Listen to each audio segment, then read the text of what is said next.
Hi, my name is Jonathan Kartsonis. I am faculty at the University of Arizona College of Medicine, Phoenix. I am also a family physician who's worked in underserved settings for all of my professional career, including a CHC and homeless clinic. I am therefore especially pleased to introduce this colloquium on social determinants of health. I'd like to start out by defining what does that mean, social determinant of health. It seems kind of abstract, or is it really? Well, the World Health Organization provides a definition that I like best. You can find it on the internet. It reads as follows: the social determinants of health are the conditions in which people are born, grow, live, work, and age. These circumstances are shaped by the distribution of money, power, and resources at global, national, and local levels. The social determinants of health are mostly responsible for health inequities, the unfair and avoidable differences in health status seen within and between countries, and I would add between communities. So, what does really a social determinant of health mean to me as a practicing physician, and I have a patient sitting right in front of me? Well, I think it means a whole lot, and I don't think the importance can be understated. But let's examine some extremes, but recent patients I've seen. That would include a homeless patient who happens to be an insulin-dependent diabetic.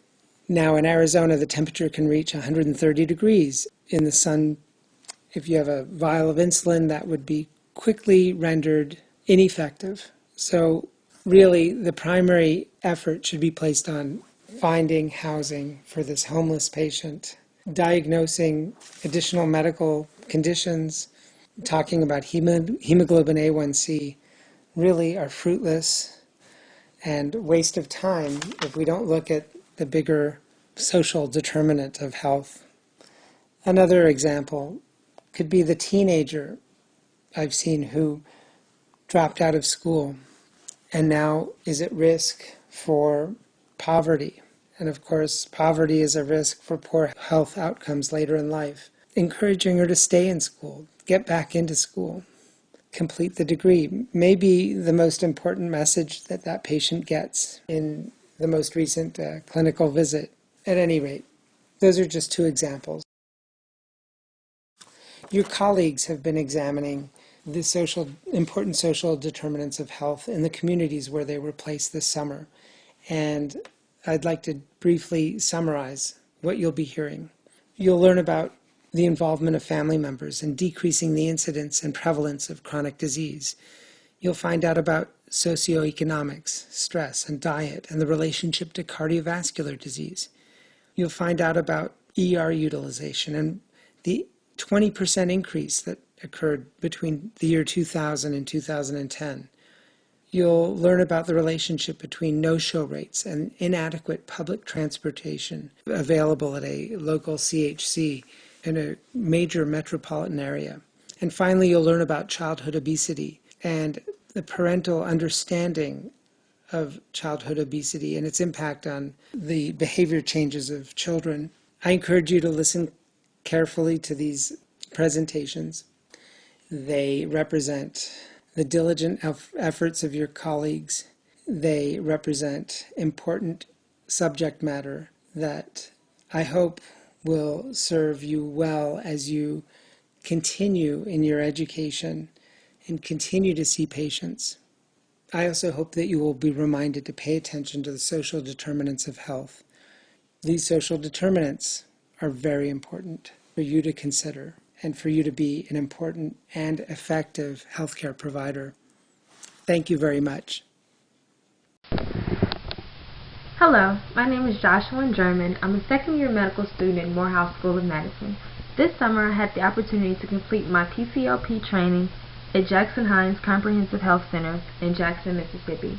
The objective of my project was to identify the major social needs of the general patient population at Jackson Hines Comprehensive Health Center, and to provide context with beneficial resources and entities within Jackson, Mississippi and the surrounding areas. During the summer, I had the opportunity to complete miniature rotations in the departments of Women's Health, pediatrics, and adult medicine. During these mentor rotations, I was able to gather subjective data during patient interview and history taking, as well as objective data such as vital signs, medication lists via the electronic medical records. In addition, I conducted a windshield survey of Jackson, Mississippi to assess the areas for green space and healthy eating options. Some key findings. Social factors do indeed play a direct role in the overall health of an individual. Common health disparities seen among the general patient population were cardiovascular disease, obesity, diabetes, and asthma. Some recommendations going forward. There is a major need to increase the usage of social and public resources to minimize negative social determinants of health, specifically in the areas of healthy dieting and physical activity. Hello, my name is Alejandro Ochoa. I'm a rising second-year medical student at the David Geffen School of Medicine at UCLA. My site placement for the summer was Ultimate Health Services Corporation in Los Angeles, California. The title of my project is Patient Perspectives on a Bilingual Online Patient Portal in a Predominantly Spanish-Speaking Safety Net Population. The objective of my study is to assess the attitudes of patients serviced by a large safety net provider on the benefits and drawbacks to a bilingual English-Spanish patient portal. The methods are, in conjunction with the implementation of an online patient portal in June 2014, primary care patients completed a 37-item survey administered during a face-to-face interview. This survey was conducted during June and July 2014 at Ultimate Medical Group in Commerce, California. Survey demands included computer internet access and literacy, barriers and facilitators to patient portal adoption, and portal preferences. Patients were eligible if they were 18 years of age or older and were fluent in English or Spanish. Of all eligible patients approached 488, 400 agreed to participate, a 82 response rate. My key findings were the majority of patients had computer access, 65.8%, internet access, 78.3%, a current email account, 66%, and a smartphone, 70.5%.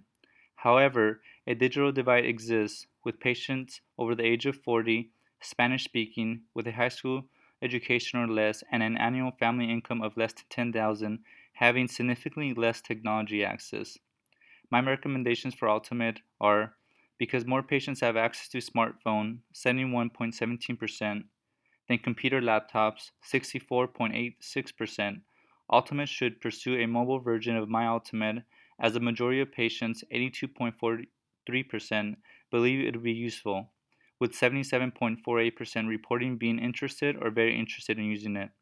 Ultimate should also continue with full rollout of My Ultimate features, as patients reported wanting to utilize various portal functionalities. 92.3% communication with provider, 93.7% request copy of health record, 98.2% schedule appointments. And finally, Ultimate should increase My Ultimate visibility through different marketing strategies aimed to familiarize patients with the various benefits associated with patient portal use. Thank you. Hello, my name is Priska Osuji and I am a third year at Howard University College of Medicine. My project is titled Impact of Transportation on Health Outcomes. The objective of this project was to examine how inadequate transportation may lead to negative health outcomes via missed physician visits, as well as proposing improvements for increased access to transportation, thereby increasing the number of patients seen. The methods for this project were based on a needs assessment that was conducted surrounding patients' ability to reach the healthcare centers, as well as their satisfaction with the taxi services provided by Access, which is Arizona Healthcare Cost Containment System. Several outside transportation companies were contacted regarding possible transportation alternatives for patients. The key findings for this project were that at the Phoenix site, the majority of patients surveyed cited that problems with transportation were the primary reason for missing an appointment. Likewise, despite the majority of the patients at each site reporting reliable means of transportation to their doctor's visits, the majority of patients at each of the sites also stated that they would take a taxi if it was convenient for them. My recommendations are that an expansion of the survey be considered. Several means of survey expansion are feasible, including a stratified survey to examine exclusively patients who missed visits and whether lack of access to transportation is a major cause of missed visits within that specific subset of patients, and patients within a 5 to 10 mile radius of the new site in Peoria to explore if transport to the new site will be an issue due to the lack of public transportation. The next step with advocacy for the new bus route to Peoria would be a petition to the City of Peoria, as well as advocacy for the new bus route at city town hall meetings in the presence of the town mayor. Thank you. My name is Eric Adi, and I'm a student in the UCLA Prime Charles R. Drew University program at the David Geffen School of Medicine at UCLA. My project, entitled Filling in the Gaps in Transportation, a Needs Assessment for the Adelante Healthcare Peoria Site Expansion, was created due to an apparent need for transportation services at the new FQHC in Peoria, Arizona, currently being built for Adelante Healthcare. Together with another scholar, we surveyed patients at 3 surrounding sites using a 5-question survey regarding transportation usage and needs for improvement as patients travel to their medical visits. Although most patients use personal transportation, for those that use some other form of transportation, the reliability and usefulness dropped drastically. I recommended improved evaluations for patients, training for staff, increased patient advocacy, and establishing a shuttle service. My name is Stephanie Fan, and I'm a second-year medical student at William Carey University College of Osteopathic Medicine. I'm interested in pursuing pediatric primary care in the future and decided to center my project around pediatric obesity. According to the CDC, there is currently 12.5 million children and adolescents in the U.S. ages 2 to 19 that are currently obese, with Hispanic and African American races having the highest prevalence. Mississippi consistently has one of the highest rates of childhood obesity, and in fact, ranked number 1 for highest rates of overweight and obese children ages 10 to 17 in 2011. Research shows that parents, particularly mothers, play a very large role in developing their child's food and exercise behaviors. Literature indicates there's a significant mismatch between parental perceptions of their child's weight versus their child's actual weight, and the parents often underestimate their child's weight. Parental misperception of weight affects their likelihood to modify their child's dietary and exercise behaviors. My project aims to assess parental perception of their child's weight and identify factors that influences their motivation to make healthy choices for their children. I surveyed 50 parents of children ages 2 to 18 at Jackson Hines Comprehensive Health Center. I also created an educational handout and counseled parents on BMI, growth charts, health risks of childhood obesity, and made recommendations on healthy food choices and increasing physical activity for their children. The results of my survey showed that the majority of parents did misperceive their child's current weight status, and that parents of overweight or obese children more commonly miscategorize their child's weight as healthy weight. Parents who misperceive their child's weight as being healthy were not only less concerned about their child's weight, but less aware of the functional, social, and health implications associated with childhood obesity. They were also less likely to make changes to their child's food and physical activity environment. So from my findings, I recommend that health providers should continue to educate parents at every clinic visit using both verbal communication and the handout that I've created. It is important to show parents where their child plots on a growth chart at the current visit and where they plotted in the previous visit. Parents should be counseled at every visit and held accountable for making changes by the providers. Additionally, it is important to make this a collaborative effort. Involving the community and schools to sponsor events to promote healthier lifestyles is also key in preventing childhood obesity. Hello, my name is Jasmine Washington, a third-year medical student from the Warren Alpert Medical School of Brown University in Providence, Rhode Island. The title of my project is Family as Motivation and Adjuncts to Therapy and Sustained Improvement of Chronic Modifiable Illnesses. My site placement for this summer was the Central Mississippi Health Services Incorporated in Jackson, Mississippi. For background, it's known that about 50% of Americans currently live with chronic illnesses, including hypertension, diabetes, obesity, and hyperlipidemia as the most common of these conditions. However, it's also known that up to 60% of these patients are not compliant with treatment regimens. Therefore, it's proposed that family be utilized as a form of treatment or therapy to help these patients to become more compliant with the treatment regimens prescribed by their providers. Therefore, my objectives include: 1, identifying if the inclusion of family members in the care of patients with chronic modifiable illnesses is related to increases in patient compliance and positive lifestyle changes. Secondly, I would like to identify if family involvement in the care of these patients also is related to improved patient health outcomes and decreases in prevalence of chronic illness within the immediate family. In order to conduct this study, I utilized a 4-page questionnaire to survey the patient population of Central Mississippi Health Services Incorporated at their 3 sites, including the Winter Street site, Robinson Road Extension site, as well as the Tougaloo College site. Key findings in this project were that: 1, patients do feel that their family is important to their treatment and affects treatment compliance, but they do not necessarily encourage specific forms of positive lifestyle changes, including eating healthier.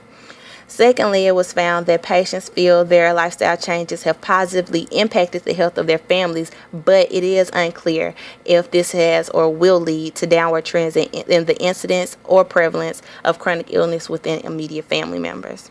Therefore, my recommendations include: 1, allowing providers to encourage family companionship to clinic appointments; 2, to encourage motivational interviewing to have a closer look at barriers to treatment compliance that patients may experience; and 3, creating a family-centered program focused on educating the patient and family about the chronic illness prevalent in their family, as well as how to manage it. Thank you.